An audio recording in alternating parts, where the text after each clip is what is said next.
Good morning, y'all. My face is greasy. Oh my god. Good morning, y'all. Today we're gonna be doing part 2 of Jameson's story, but check out my hair. What? You see the baby curls? We do a little bit long today. Ooh. Still your man. Still your man. Just playing. Okay. Hi guys. How y'all doing? I know y'all not gonna comment because y'all never comment. But anywho, this is part 2 of me telling Jameson's story. So I think last time I talked about moving into the Ronald McDonald house when I turned 30 weeks. So yeah, we did that. And then we still continue to go to the doctor once a week until he reaches like 6 pounds. And when he reaches 6 pounds, they give me an inducement date, which was February 2nd. So before you guys watch the rest of the video, I'm gonna go ahead and give you guys a heads up. I'm gonna add some pictures of Jameson and during his surgery process, and it's a bit much, so prepare yourself or stop watching now. So my husband and I showed up to, my inducement day was actually February 1st. I'm sorry. But we go to the hospital to get induced, and they're supposed to give me some medicine to make me dilate quickly. But when I was already 3 centimeters. So the process went pretty fast, and I had Jameson February 2nd, 9:27 a.m. At 5 pounds, 13 ounces. So not quite 6, but almost 6, I guess. Close enough.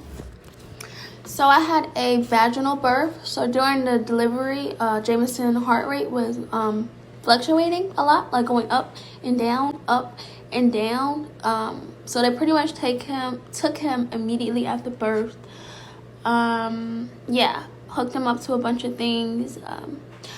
It's supposed to be this picture that we took together, but I don't quite remember taking a picture, but I'm gonna put the picture up. I look high and Jameson looks very angry with me. I have no idea why. Maybe I took too long pushing, but it was a lot harder than I thought. I thought it was just gonna be like, push, boom, you're here. But it was push, push, can't breathe, push, push, boom, guess what? You still not here. But it's okay. I did it.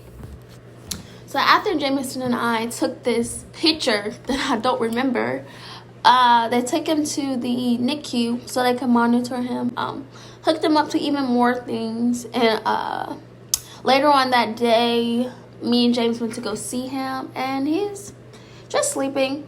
He was doing great. He was doing great, breathing on his own. He's just doing great. He's just doing awesome because he's a strong baby. Yep. Okay, so so after we go see Jameson for the first time in the NICU, the doctors, they sit us down and they talk to both of us, and basically Jameson had a lot more things going on than just his heart. His stomach was also flipped, like everything that was on the left was on the right, and everything that was supposed to be on the right was on the left. He's also born without a spleen. His heart was more complex than they thought. It's like every time they looked at his heart, like in a different way, like each doctor saw something different. So I want to say it was a surprise, but I think I was mentally prepared for it. But it's still kind of painful to hear, knowing that it's not just his heart. Because Jameson body, because he had more things going on than what they thought, we had to push his surgery back because the doctors had to make a new surgery plan. Still a total of 3 surgeries, but they had to approach the surgery differently according to what his body was going through. So his stomach was bad, but not as important as the heart at the time. The worst thing that can happen to his stomach is his intestines get tangled up. So yeah, we were focusing on that too. So he was gonna have surgery to fix that too eventually, but the main problem was his heart.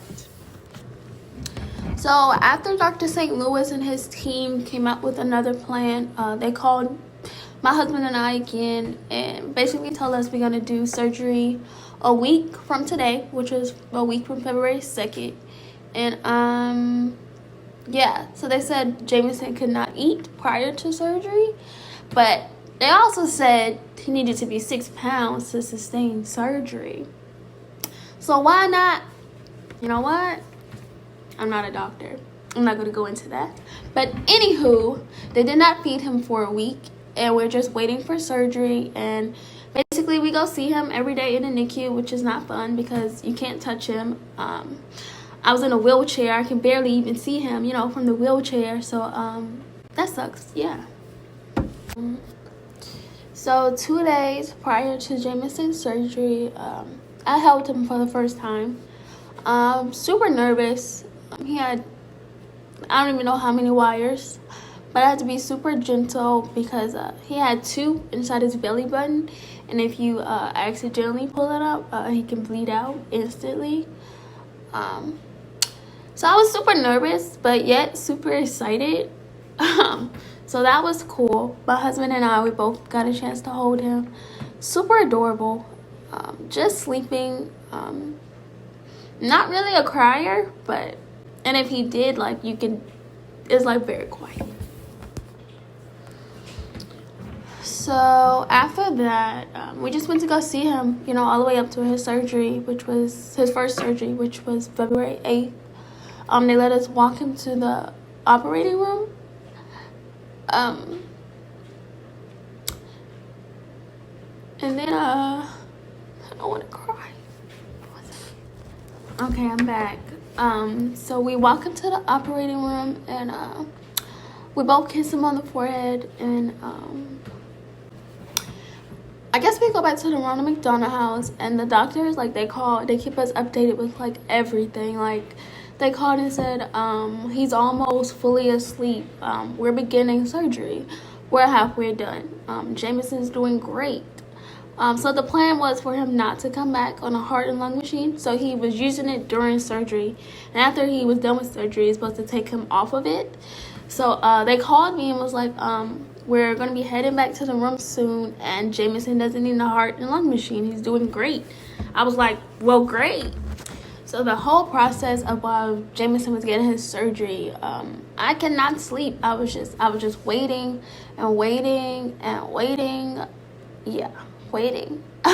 So when I got the last call that he was almost done, I woke James up, and we walked over to the hospital, and we were just waiting in the waiting room. Dr. St. Louis came and talked to us, and he told us the physiology of the surgery went great. Jameson is all up to Jameson now. So I was like, okay, that's great, but when can I see him?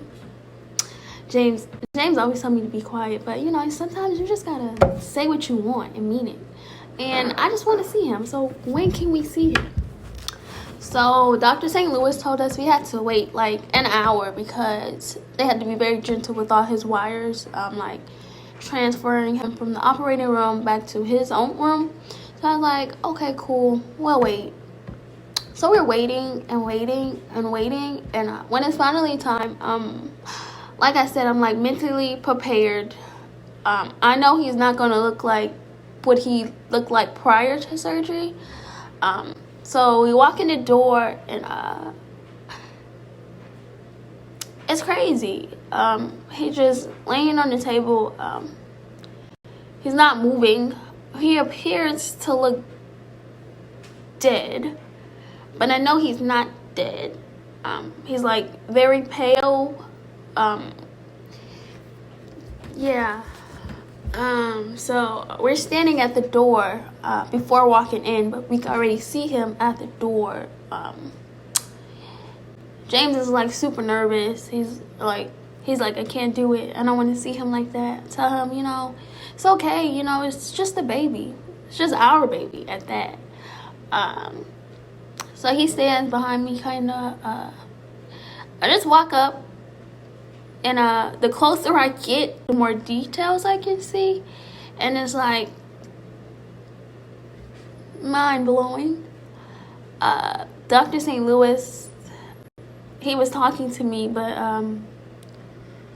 to be honest, I don't even remember what he said. Or yeah, I was just looking at my baby laying on the table. Yeah. But when I finally realized that he was still talking, I said maybe I should pay attention. He might be saying some important things. So he was explaining to me that he left Jameson's chest open in case something were to happen, so he wouldn't have to continuously break his chest. So the plan was to leave his chest open long enough for the swelling and the bleeding to stop, and to also make sure his heart rates and things were just like he wanted it before closing his chest, basically. So after explaining that to me, Dr. St. Louis basically shook my hand, and I believe he walked out the door because he's only the surgeon. Jameson was never alone. He had like a huge team at all times. So he left, and I believe James followed. But I wanted to stay for a little while, so I stayed. And as I was in the room, I don't know, but things started happening. Machines started going off, and it was just crazy because doctors started coming in, and I could see at least 4 people working on him at once, and I was scared. That's the word. And I didn't know what to do. I didn't leave, so I stayed. I said, you know, if I don't stay and I go home, I'm not gonna be able to sleep. You know, I need to make sure he's stable. While I was in the room, they never got him stable, and I had to leave. So I left. Yeah. And then I want to say 6 hours later, they called us and told us they had to put Jameson on the heart and lung machine because his body was just not handling it himself. So that happened. After that happened, I said, okay, when can I come see him? So she told me, and I went to go see him. But I gotta say, the second time after putting him back on the heart and lung machine, it was a lot more to see. I could literally see the blood going in and out. Very, very vivid. James waited in the waiting room. It was way too much for him. But after like going every day, it eventually became my new normal. Like, I was used to seeing him like that. Like, seeing him like that just screamed Jameson. Like, and at some point, sometime it would get to be too much. I would just look at his face because he had nothing but one tube in his face, which was, it was okay. It was better. So after about 2 days of being on this heart and lung machine, I need to stop crying because I got this.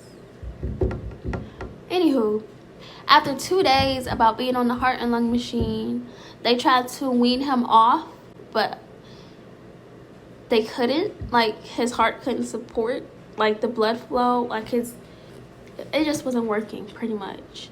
So they tried to go back in his chest and readjust his shunt. They did that like 3 or 4 times. Still didn't really work. So the thing about this heart and lung machine is if you're on it it's not meant for long-term use. So the machine is only meant to be used for short-term use. If it's used any longer than what it's meant to be used for, it starts to deteriorate the rest of your organs. So yeah. So he had to get off that machine, you know, sooner or later. And if he didn't, the rest of his body was just gonna, which would have been worse in my opinion. So thank you guys for watching. I think I'm gonna have one more part, like part 3. And yeah, it's gonna be like his final stages. I don't know if I could put it in one video or it might be part 3 and part 4. But thank you guys for watching. pretty please like, subscribe, and leave comments down below. Now I'm gonna go cry. Bye.